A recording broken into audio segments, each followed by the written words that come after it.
Salam persaudaraan dari Bukit Sandar Matahari, Ledalero. Kami menyapamu semua dalam senandung ucap salam dalam Sang Sabda.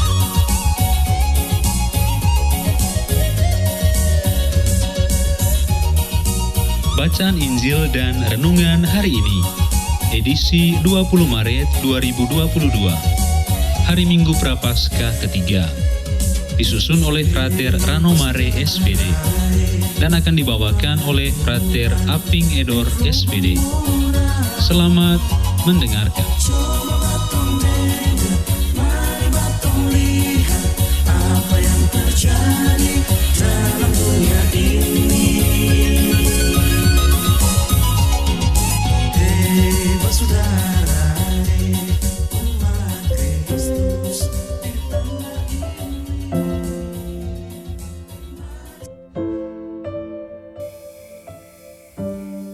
Bacaan diambil dari Injil Lukas, bab 13, ayat 1 sampai 9.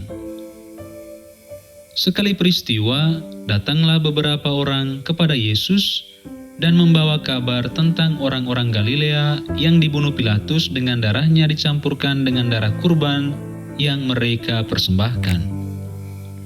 Maka berkatalah Yesus kepada mereka, "Sangkamu orang-orang Galilea itu lebih besar dosanya daripada dosa semua orang Galilea yang lain, karena mereka mengalami nasib demikian?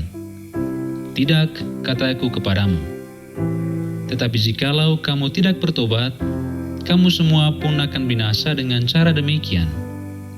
Atau sangkamu, ke-18 orang yang mati ditimpa menara dekat Siloam lebih besar kesalahannya daripada semua orang lain yang diam di Yerusalem? Tidak, kataku kepadamu.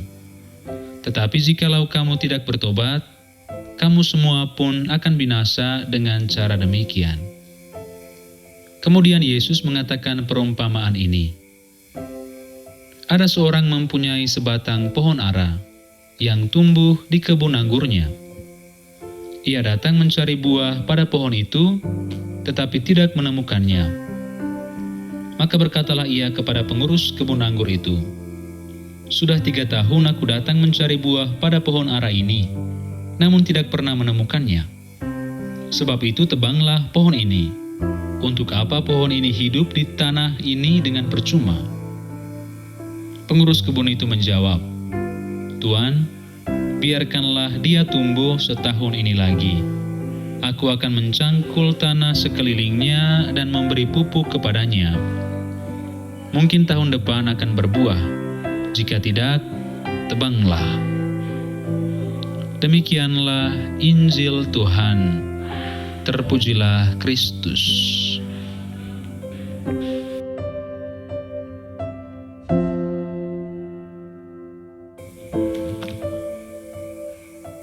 Bapak, Ibu, Saudara-saudari pencinta Sang Sabda yang terkasih. Renungan kita hari ini berjudul Kerahiman Allah dan Perjuangan Kita. Di awal pekan ketiga masa puasa ini, kita disajikan pada sebuah tulisan Lukas yang menjabarkan 2 konsep umum yang mencungkir balikan Yesus berkaitan dengan pemahaman akan dosa dan belas kasihan. Bagi penginjil Lukas, penjungkir balikan konsep ini dilakukan Yesus untuk meluruskan pemahaman kebanyakan orang Yahudi pada masa itu. Hari ini Lukas mengajak kita melihat pemahaman yang benar tentang dosa dan kasih Allah, sehingga kita tidak salah mengartikan 2 konsep itu sesuai dengan pemahaman kita yang minim, dan menjadikan konsep itu sebagai alat untuk membela diri ataupun untuk menindas orang lain. Pertama, konsep tentang dosa.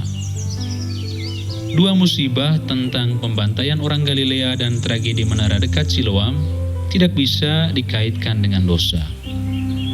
Bagi Yesus, dosa tidak menentukan cara matinya seseorang. Musibah yang dialami oleh 2 kelompok itu haruslah dilihat sebagai bencana. Sangkamu orang-orang Galilea atau ke-18 orang yang mati ditimpa menara dekat Siloam lebih besar kesalahannya daripada semua orang yang tidak mengalami nasib demikian? Kalimat Yesus ini sebenarnya mau menegaskan bahwa musibah yang dialami seseorang bukanlah cerminan dosa darinya. Sehingga konsep tentang keterkaitan antara besarnya dosa dan parahnya musibah yang mereka alami harus dihapuskan. Di hadapan Allah, orang yang terkena musibah dan mereka yang luput dari musibah akan berpotensi mengalami penghakiman yang sama jika dua kelompok ini tidak bertobat. Kedua, konsep tentang kasih Allah yang digambarkan dalam perumpamaan tentang pohon ara. Dari konsep itu ada beberapa hal yang ingin disampaikan Yesus dalam perumpamaannya tersebut. Pertama, Allah menghargai orang yang mau bertobat dan sungguh-sungguh mencarinya. Kedua, berbeda dengan konsep dalam Perjanjian Lama, Allah yang diimani dalam Perjanjian Baru itu adalah Allah yang penuh belas kasih. Ia selalu mengundang kita mengalami kasih-Nya itu dalam berbagai usaha pertobatan yang kita lakukan. Ketiga, Allah peduli dan Ia tahu batasan kekuatan kita. Oleh karena itu, Ia akan selalu memberikan kesempatan kepada kita untuk bertobat. Jika kita mau berubah, Ia akan menolong kita dengan caranya sendiri sesuai dengan kebutuhan kita. Keempat, sesudah bertobat, Allah tidak ingin kita hanya berdiam dalam kekudusan-Nya yang telah dianugerahkan-Nya kepada kita. Lebih dari itu, setelah menerima rahmat pengampunan, Allah ingin kita kembali ke tempat masing-masing untuk juga mengajak sekaligus membagikan kebaikan dan rahmat itu kepada orang lain. Pencinta Sang Sabda yang terkasih, semoga pemahaman kita tentang dua konsep ini mengantar kita pada sebuah ibadah yang benar di masa puasa ini.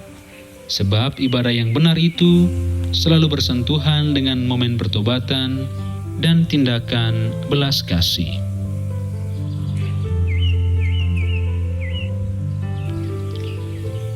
Ya Allah, semoga di masa Prapaskah ini kami mampu bertobat dari cara hidup yang lama dan beralih ke cara hidup yang baru. Amin.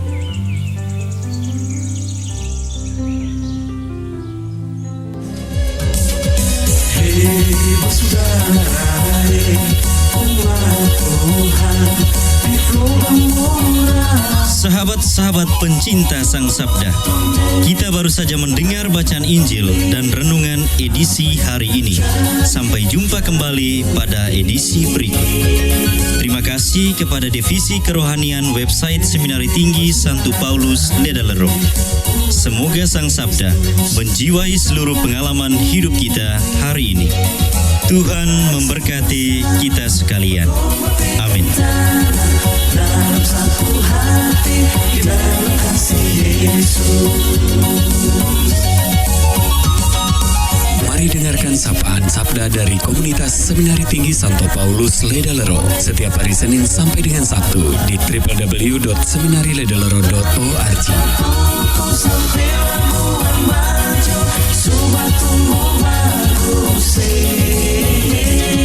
Mari balong siram dengan air kasih supaya berbuahnya. Biar Injil Tuhan selalu menyala di tengah pergumulan.